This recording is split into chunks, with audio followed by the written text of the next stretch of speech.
दोस्तों नमस्कार। मैं हूँ रोमा और आप देख रहे हैं न्यूज़ नशा। दोस्तों आज भी हम मध्य प्रदेश की काफ़ी खबरों को लेकर चर्चा करेंगे। इंदौर में कांग्रेस कार्यालय के बाहर भारतीय जनता युवा मोर्चा बीजेवाईएम और कांग्रेस कार्यकर्ताओं के बीच झड़प हो गई। पेट्रोल बम और पत्थरबाजी के आरोप लगे। पुलिस ने मामले में उचित कार्यवाही का आश्वासन दिया। वहीं दूसरी खबर है, मध्य प्रदेश में लाडली बहन योजना में पिछले 16 महीनों से नया पंजीयन नहीं हुआ। हालांकि पहले से जुड़े लाभार्थियों को वित्तीय सहायता मिल रही है। सरकार ने विधानसभा में इस स्थिति को स्पष्ट कर दिया है। और तीसरी खबर है, गृह मंत्री अमित शाह के बाबा साहेब अम्बेडकर पर दिए गए बयान को लेकर ओबीसी समाज ने कड़ा विरोध जताया है। सियासी बयानबाजी भी काफी तेज हो गई है इस मामले को लेकर। वहीं चौथी खबर है, मध्य प्रदेश की शिक्षा व्यवस्था पर गंभीर सवाल हैं, जहां पिछले 7 सालों में सरकारी और निजी स्कूलों में 22 लाख छात्रों की कमी है। शिक्षा मंत्री ने विधानसभा में इसे स्वीकार भी कर लिया था। और पांचवी खबर है, लोकायुक्त पुलिस ने एसडीएम के ड्राइवर सुनील कुमार पटेल को 1.5 लाख रुपए रिश्वत लेते हुए पकड़ लिया है। एसडीएम पर रिश्वत की मांग का आरोप है। इन तमाम मुद्दों पर बातचीत करने के लिए हमारे साथ इस समय मौजूद है मध्य प्रदेश से राजकुमार यादव जी, जो ओबीसी समाज के अध्यक्ष हैं। राजकुमार यादव जी नमस्कार, स्वागत है आपका। धन्यवाद। जी, मेरा जी, पहला सवाल आपसे ये है कि इंदौर में भाजपा युवा मोर्चा और कांग्रेस कार्यकर्ताओं के बीच झड़प हिंसक हो गई है। कांग्रेस कार्यालय पर पेट्रोल बम फेंकने और पत्थरबाजी के आरोप लगे हैं। पुलिस ने प्रदर्शनकारियों पर कड़ी कार्रवाई का आश्वासन दिया है। ये विवाद गृह मंत्री अमित शाह के अम्बेडकर पर दिए गए बयान के बाद और भड़क गया है। क्या ये राजनीतिक बयानबाजी जनता को नुकसान पहुंचा रही है? आपकी क्या राय है इस पूरे मुद्दे पर? जी रोमा जी, मैं आपको बता दूँ कि सबसे पहले तो क्या है कि इस विषय पर हम बात करें। जब अमित शाह ने जिस तरह से बोला कि क्या आप बाबा अम्बेडकर, अम्बेडकर, अम्बेडकर बोलते रहते हो? इतना नाम अगर आप भगवान का लेते तो 7 जन्मों तक स्वर्ग पा लेते। रोमा जी, मैं आपको बताना चाहता हूँ कि जिस तरह से दलित, पिछड़ा, आदिवासी, अल्पसंख्यक ऐसे लोगों को जब न्याय नहीं मिल रहा था, ऐसे लोगों जब गाँव में एक बदतर ज़िंदगी जी रहे थे, लेकिन बाबा साहब ने एक संविधान बना कर के ऐसे लोगों को शिक्षा का अधिकार और एक समानता का अधिकार, इस तरह के जब अधिकार दिए, तो कहीं न कहीं ये भारतीय जनता पार्टी के लोगों को, भारतीय जनता पार्टी की आरएसएस की विचारधारा को ये बहुत बुरा लगता है, जिसको लेकर के अमित शाह के जो दिल में जो बात थी, वो आखिर लोकसभा में भाषण के दौरान निकल गई सामने। तो इसको लेकर के कहीं न कहीं अमित शाह हों या भारतीय जनता पार्टी के लोग हों या नरेंद्र मोदी हों, जब इनको माफ़ी माँगना चाहिए, इसकी बजाय ये लोग कहीं न कहीं तानाशाही पूर्वक आज कांग्रेस की हो या विपक्ष के जो कार्यालय हो, उन पर अगर ये लोग जी, हमला बोल करके इस तरह का कृत्य कर रहे हैं, तो कहीं न कहीं इनको तो उल्टा माफ़ी माँगना चाहिए था। तो ऐसे में कहीं न कहीं मुझे लगता है काफ़ी अफ़सोस है कि जनता ने ऐसे लोगों के हाथ में जो है सरकार दे दी जो माफ़ी माँगने की बजाय तानाशाही कर रहे हैं।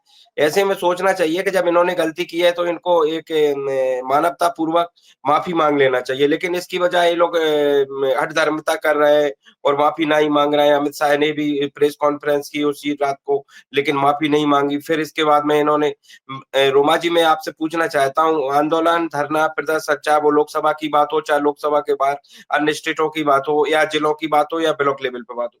जब भारतीय जनता पार्टी के गृह मंत्री अमित शाह ने जब इस तरह का बयान दिया है, विरोध उस पर चालू हुआ है, तो इसको लेकर के भारतीय जनता पार्टी और भारतीय जनता पार्टी के लोगों को इसको माफ़ी माँगना चाहिए। उल्टा वो लोग कहीं न कहीं वो लोग प्रदर्शन कर रहे हैं, वो किस बात का प्रदर्शन कर रहे हैं? सबसे बड़ा सवाल तो ये।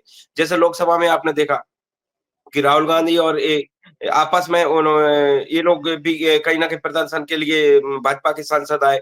सबसे बड़ा सवाल तो ये है कि लोकसभा में जो है डंडा कैसे पहुँच गया? ये लोग कहीं न कहीं पोस्टर के माध्यम से विरोध प्रदर्शन कर रहे थे बाबा साहब अम्बेडकर का फ़ोटो लेकर के, और जबकि भाजपा के लोग डंडे के साथ उसमें पोस्टर लिए हुए तो। तो ऐसे में सबसे बड़ा सवाल तो ये है कि जो डंडा लेकर के ये लोग कैसे पहुँचे? आखिर लोकसभा में डंडा आज तक प्रतिबंधित है, कभी जा ही नहीं सकता है। तो सबसे बड़ा सवाल है। दूसरी बात क्या है कि एक तरफ जो है प्रताप सारंगी हैं, दूसरी तरफ तिवारी जी हैं, तीसरी और एक जो कोई महिला सांसद है भाजपा की। तो ये लोग तीनों के तीनों राहुल गांधी पर आरोप लगा रहे हैं कि राहुल गांधी ने धक्का दिया। वो बोलती हैं कि जो महिला सांसद है उन्होंने बोला कि राहुल गांधी मेरे इतने करीब आ गए कि मैं असहज हो गई। तो मुझे लगता है कि राहुल गांधी पर इस तरह से जी क्या है कि स्क्रिप्ट बनाकर तैयार खड़ी की गई, क्योंकि एक राहुल गांधी मैं भले किसी पार्टी से नहीं हूँ रोमा जी, मैं सिर्फ सामाजिक संगठन का व्यक्ति हूँ, लेकिन इस बात को तो मैं आपके चैनल पर बोल सकता हूँ कि राहुल गांधी एक ऐसा शख्स है जो पूरे हिंदुस्तान में इतनी बड़ी ताकतों से लड़ रहा है। इसको देखो हकीकत बात तो कहीं न कहीं स्वीकार करना पड़ेगी। तो ऐसे में कहीं न कहीं मुझे सबसे बड़ा सवाल तो ये रोमा जी मैं आपसे पूछना चाहता हूँ कि राहुल गांधी वो तिवारी जी से भी भिड़ गए। राहुल गांधी जी जैसा वो आरोप लगा रहे हैं भाजपा वाले, राहुल गांधी जी पूर्व मंत्री प्रताप सारंगी जी हैं भाजपा के, उनसे भी भिड़ गए। फिर राहुल गांधी जो आपने जैसे महिला कहा है कि उनसे स्क्रिप्टेड आपने जैसे जी, कहा कि स्क्रिप्टेड है, राहुल गांधी को घेरा जाता है, पूरी स्क्रिप्ट तैयार जी, होती है पहले। ऐसे ही जी, पिछली बार जी। संसद में हुआ, जो स्मृति ईरानी है, उन्होंने भी इस तरीके से आरोप लगाए थे राहुल गांधी पर। जी। नहीं, राहुल गांधी ये कैसे बिल्कुल मैं आपकी बात से सहमत हूँ, स्मृति ईरानी थी। आज देखो जनता ने कैसा जवाब दिया कि स्मृति ईरानी को घर बैठा दिया, चुनाव हरा दिया। हुँ, तो मुझे लगता है कि राहुल गांधी एक भले व्यक्ति हैं, भले इंसान हैं। वो कहीं न कहीं इस तरह की चीज़ों पे विश्वास नहीं करते हैं और आज उन्होंने जो 4000 से 5000 किलोमीटर यात्रा की, तो ऐसे में कहीं न कहीं वो तारीफ़ के काबिल बनता है, इतनी मेहनत करते हैं, सारी चीज़ें करते हैं। ऐसा व्यक्ति इस तरह का कर नहीं कर सकता है। सबसे बड़ा सवाल तो मैं फिर बता रहा हूँ इस बात को कि उस जो दोनों सांसद हैं अलग-अलग जगह पे होंगे, उनको भी राहुल गांधी ने धक्का दे दिया। फिर जो जो महिला सांसद हैं उन्होंने बोला कि मैं असहज महसूस कर रही थी और मेरे इतने करीब आ गए राहुल गांधी। तो अगर राहुल गांधी ही तीनों जगह क्या पहुँच गए तो ये तो कहीं न कहीं स्क्रिप्टेड है। और दूसरी बात हमने एक और देखा, मैं लगातार वीडियो के माध्यम से देख रहा हूँ, जो डॉक्टर राम मनोहर लोहिया अस्पताल में जब ये लोग भर्ती हैं, तो वहाँ पर जो प्रताप सारंगी सांसद हैं, पूर्व मंत्री हैं भाजपा के, इनकी जो पट्टी आई पहले कम जगह पर स्पेस पे पट्टी लगी हुई थी यहाँ पर, फिर और स्पेस बढ़ा लिया, फिर और स्पेस बढ़ा लिया। मुझे लगता है कि आज की जो राजनीति है रोमा जी बड़ी बेकार राजनीति है और इस तरह से हम लोग देखते हैं कि बहुत ही बेकार हो। अब हम वो तिवारी जी विधायक जी की बात है, जो सांसद जी हैं उनकी बात करें, तो उन्होंने जो एबीपी का न्यूज़ का चैनल का इंटरव्यू आपने देखा होगा, उसमें वो सीधा-सीधा बोल रहे हैं कि राहुल गांधी मेरे आगे थे और पीछे से मुझे धक्का मारा है किसी ने। और फिर दूसरी तरफ फिर बोल देते हैं कि मुझे कहीं न कहीं वो पत्रकार खुद, जो गोदी मीडिया के जो पत्रकार हैं, वो खुद बोलते हैं आपको राहुल गांधी ने धक्का मारा, आपको राहुल गांधी ने धक्का मारा।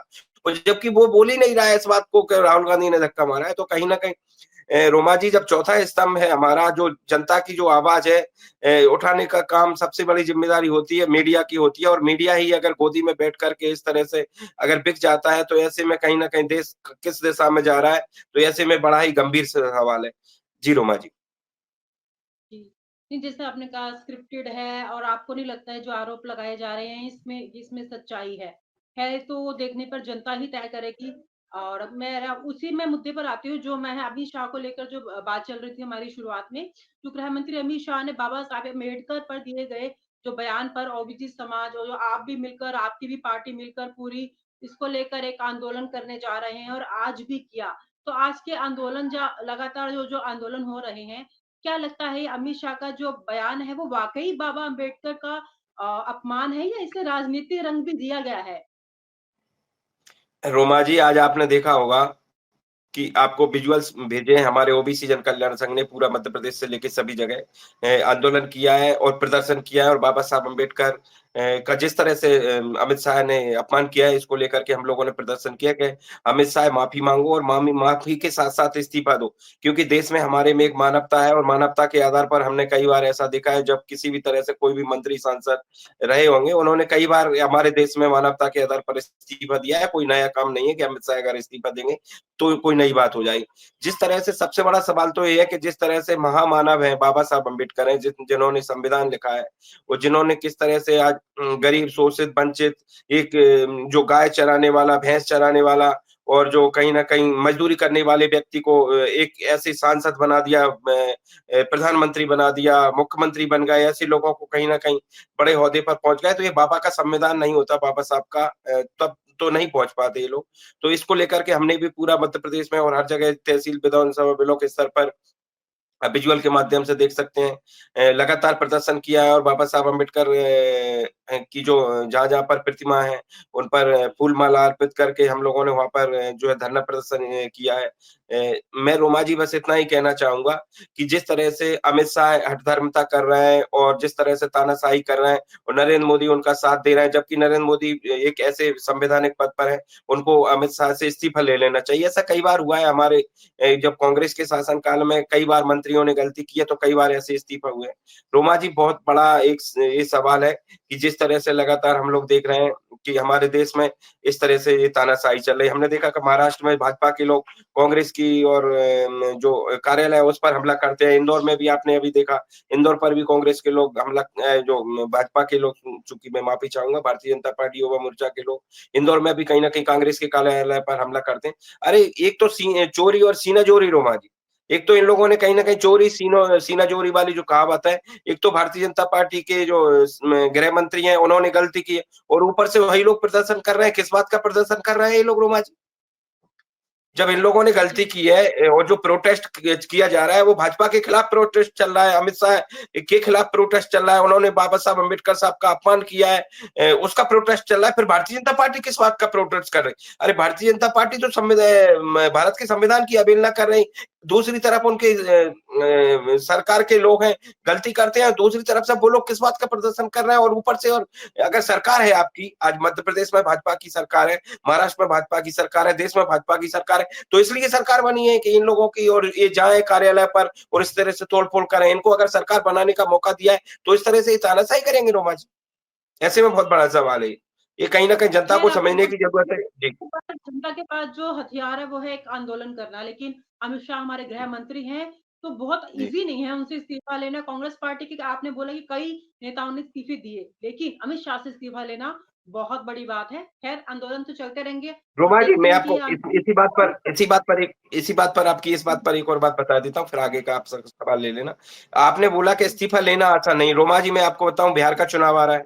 आगे जितने भी जी, चुनाव होंगे, अमित शाह की जो कार्यप्रणाली है, अमित शाह की जो संविधान के प्रति सोच है, जो बाबा साहब के प्रति सोच है और दलित खास तौर से, दलित समाज में जिस तरह से बाबा आइकॉन है और वैसे मैं कहूँगा पिछड़ा वर्ग में और आदिवासी में सब में दलित समाज से लेकर के सभी समाज में बाबा साहब अम्बेडकर की जो जिन भावना है, वो कहीं न कहीं ऐसी भावना है कि जिसको आप कल्पना नहीं कर सकते, मतलब अकल्पनीय है।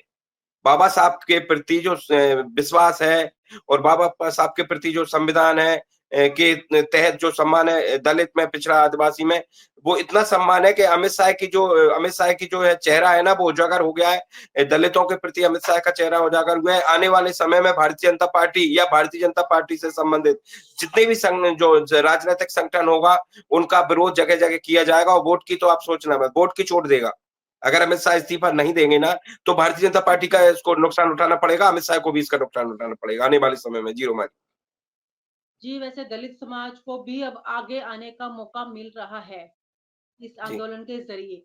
बाकी आप समझ सकते हैं हम क्या कहना चाहते हैं। जी, जी, तो जी। क्योंकि उनको कोई और मतलब घेरे में नहीं ला सकता ओबीसी के जी, अलावा। जी।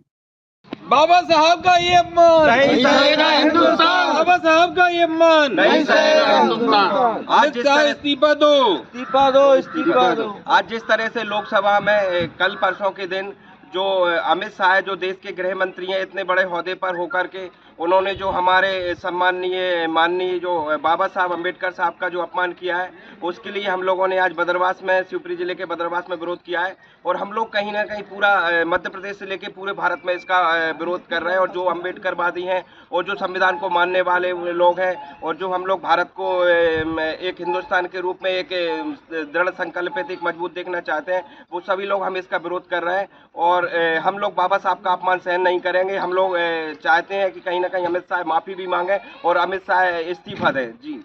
और आप हमसे जुड़े रहने के लिए सब्सक्राइब करें YouTube पर, फॉलो करें Twitter पर और लाइक करें Facebook पर। और ज्यादा जानकारी के लिए आपको टाइप करना होगा सिर्फ न्यूज़ नशा।